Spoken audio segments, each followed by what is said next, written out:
British सांसद Rami ranger, Ashok सज्जनहार, पूर्व राजनयिक। धन्यवाद आप दोनों का।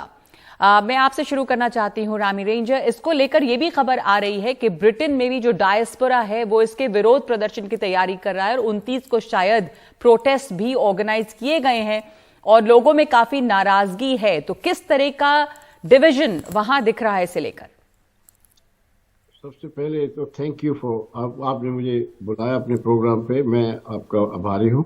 ये जो बीबीसी की डॉक्यूमेंट्री के बारे में मैंने एक बड़े विस्तार से लेटर लिखा है जिसमें उनको मैंने कहा, आप पूछा है कि what is the reason of the timing, ये टाइम क्यों है, is it in line with जो आपकी डिवाइड एंड रूल पॉलिसी है और हमें डिवाइड कर रहे हो, भारत में हिंदू मुस्लिम में नफरत रीइग्नाइट कर रहे हो, प्रोड्यूस कर रहे हो, क्या फायदा इसका? मुझे फायदा समझ नहीं आया।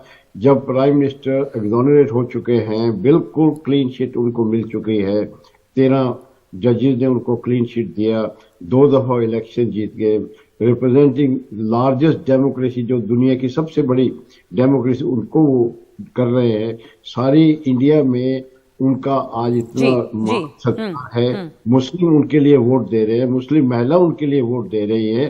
तो ये क्या है? छोटी जो सिलेक्टिव जो एंटी मोदी थे, एंटी मोदी 4-5 आदमी आप लेके 2-4 वीडियो बना के, इतनी बड़ी महान कंट्री है, 1.4 बिलियन पीपल है। रामी रेंजर, आपने जो लिखा लेटर टिम डेवी को, बीबीसी के डायरेक्टर जनरल को, उसमें आपने ये कहा है कि इसकी टाइमिंग पे आपने सवाल उठाया और कहा कि एक ऐसे समय में जब भारत और यूके फ्री ट्रेड अग्रीमेंट पर काम कर रहे हैं, जब G20 की प्रेसिडेंसी भारत को मिली है और जब ब्रिटेन में पहली बार इंडियन ओरिजिन के प्रधानमंत्री हैं, ऐसे समय में इसको दिखाने की क्या वजह है? तो क्या आपको लग रहा है कि ये जानबूझकर ऐसे मतलब क्या मकसद है? टाइमिंग पे आपकी क्या आपत्ति है, क्या सवाल है? जी, ये जो जेलसी है ना, जेलसी आज भारत का जो मान है, सत्कार है अंडर मोदी जी, दुनिया के कोने कोने में है। आज एक ऐसा लीडर हमें मिला है जिसे ना तो प्रेसिडेंट पुतिन रिस्पेक्ट करता है बल्कि प्रेसिडेंट बाइडेन भी करता है।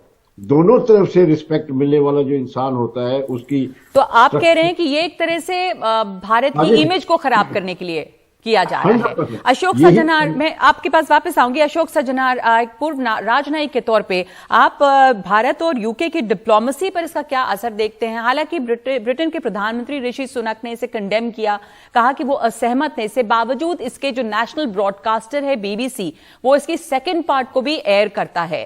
तो कैसे देखें इसे? सरकार की सहमति के बगैर ये होता है, सरकार एक तरह से इस पे आपत्ति भी करती है, फिर भी बीबीसी इसे एयर करती है। देखिए, इसमें 2-3 चीजें देखनी पड़ेंगी नगमा, क्योंकि एक तो ये भी हमको ध्यान में रखना होगा, जो ये ना 20 साल पहले ब्रिटिश फॉरेन ऑफिस में कॉन्फिडेंशियल सीक्रेट रिपोर्ट बनी थी, सडनली 20 साल बाद ये रिपोर्ट बीबीसी के पास आ जाती है। मेरे ख्याल से थोड़ा इन्वेस्टिगेशन ये भी होना चाहिए, जो ये रिपोर्ट कैसे आई, कब आई, किसने दी। मतलब मैं ये नहीं समझता हूं जो ये ब्रिटिश गवर्नमेंट ने दी होगी, क्योंकि जैसे आपने कहा ब्रिटेन के प्राइम मिनिस्टर ऋषि सुनक ने अपने को इससे डिस्टेंस कर लिया है, परंतु कौन से ऐसे एलिमेंट्स हैं। और मैं ये रामी रेंजर साहब का बिल्कुल, मैं उनके चिट्ठी मैंने पढ़ी है और बहुत अच्छी चिट्ठी उन्होंने लिखी है, मैं उनको और जो उन्होंने अभी कहा है बहुत सहमत हूं। देखिए, इसकी टाइमिंग पर बहुत बड़ा सवाल उठता है।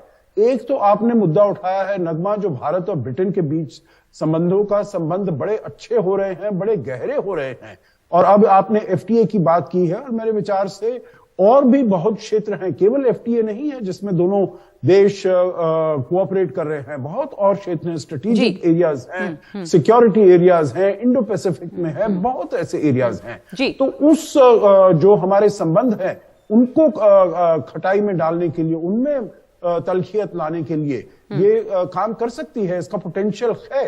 मैं ये नहीं कह रहा हूं जो ये जरूर इस पीछे इसके उनका बीबीसी की मंशा ये रही होगी। मेरे ख्याल से मंशा तो यकीनन भारत में प्रधानमंत्री मोदी का जो रास्ता है, चाहे 2024 में हो या इस साल 9 इलेक्शन है, उसके सामने रोड़े अटकाना है। भारत की जो छवि है पूरी दुनिया में, पर उस समय के फॉरेन सेक्रेटरी जैक स्ट्रॉ ने इसके बारे में बस डॉक्यूमेंट्री में वो हैं, उन्होंने बातें कही हैं, उसको कैसे देखते हैं आप? अभी बीबीसी नेशनल ब्रॉडकास्टर है, बीबीसी इसकी सेकंड सीरीज को भी इन तमाम आपत्तियों के बाद ब्रिटिश सरकार जो है वो अपने आप को डिस्टेंस कर रही है, बावजूद इसके एयर होती है फिल्म। तो क्या इससे मैसेज क्या जाता है? और दूसरे की भारत और यूके के रिश्ते अच्छे हो रहे हैं, फ्री ट्रेड एग्रीमेंट और तमाम चीजें हो रही हैं, लेकिन क्या इसका कुछ असर पड़ता? आप देखते हैं वहां पे डायस्पोरा इसको लेके काफी नाराज है। अशोक सज्जनार। नहीं, देखिए आप बिल्कुल ठीक कह रही हैं, जो इसका पोटेंशियल तो ये बहुत नुकसान दे सकता है, परंतु इसमें जैसे आपने बताया है, जो जैक स्ट्रॉ ने ये कही है, देखिए इसमें कोई नए तथ्य नहीं आए हैं। अगर तो कोई एक नया एविडेंस होता, नए फैक्ट्स होते। जैक स्ट्रॉ का अभी एक इंटरव्यू भी हुआ है, उन्होंने किया है, और उसमें उन्होंने यही कहा है, it is reported, it is alleged, it is understood.